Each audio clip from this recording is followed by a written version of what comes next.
We are now in Ipigi. I told you when we are setting up this farm, and it's now, I think, around 4 months ago, and this is what we have. So I always tell you that in goat farming, what we call profits is this. So you people, these are profits. We invested in the stock, but these are the profits. The other one is an investment, and these are the profits of the project. So even if what or what, even if these kids die and we only remain with 100, it is still profit. If you do 100, multiply it, let's say after 6 months we are going to sell these animals at, let's say 400,000. 100 goats, if you sell them at 400,000, that's already 40 millions. Let's say that will be after like 9 months. Let's say 9 months after the starting of the project. So if we have, let's say 400,000 times 100, that is 40 millions.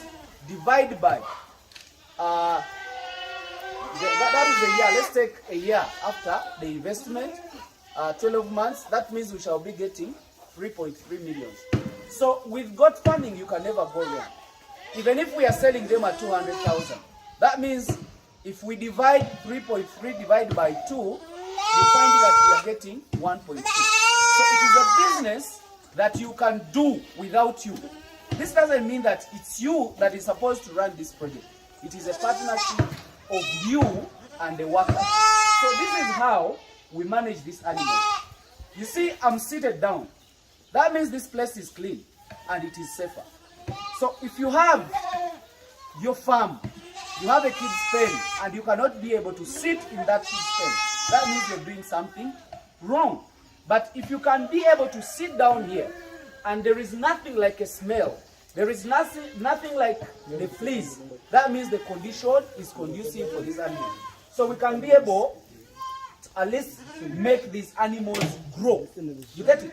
So you people, me, when I look at these other businesses, let's say if you make a loss for the animals, let's say for the tomatoes, let's say you're doing some other projects like maybe banana or whatever, if you get it, if your products come on a wrong time, let's say it floods and there is many matokes, somebody can buy a trap of matoke at 50,000.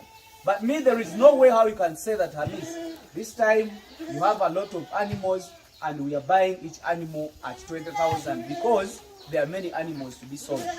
For your information, we have never seen goat's meat going as low as 6,000.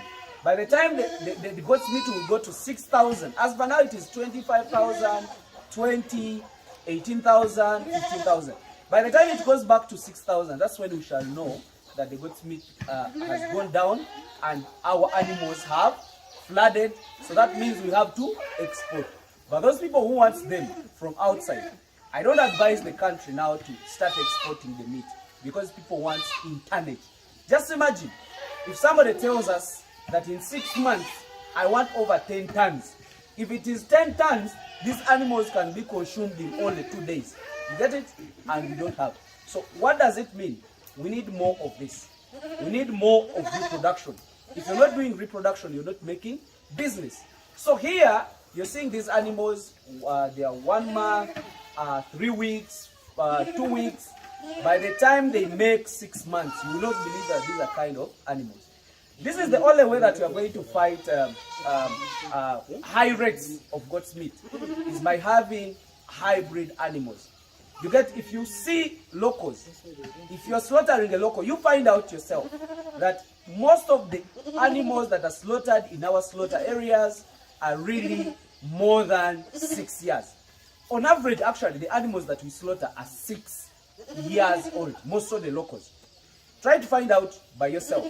But if you're slaughtering a goat of 6 years and somebody is paying you 180,000, that means to get another 180,000, you need more other 6 years if you're breeding at the same breed of a local. But if you're doing hybrids, like after 6 months, you'll definitely be able to sell. So if you keep it more, let's say for a year, the more it will attain more weight. If you keep it for 2 years, it will even be bigger. So actually, we sell hybrids from 6 months onwards. So it depends on your financial status. If you have the money, you don't sell. If you don't have the money, you can sell. So this is what we have, and this is how we manage the kids. I always tell you that kids are supposed to sleep alone. You have to put these grasses, you know, in dry matter. The germs don't survive more. So by the time this gets spoiled, we have to change it and put it. I think you can see the whole system. The kids are separated. The mothers are now going to feed. Then after they go for feeding, these kids go out and also start to learn how to browse. Then when the mothers come back, they again take milk. But as they are learning how to browse, we also keep water and multivitamins in that. Thank you very much. And this is the PG. I told you yet to see. So we have not produced, actually the biggest number have not yet started producing. These are the ones that came as recessive, because we always say don't stock animals that are pregnant. We try to do a proper selection on those animals that were with early pregnancies. But of course, this is what came with the early pregnancies, and this is the profits that we have so far gotten. So next production, you find that we shall have over 1,000 kids or 100 kids. Some people think that this is not possible. It is possible, and it is done by you, even me. We can as well do this kind of project. Thank you very much, and let me wish you the best. Bye.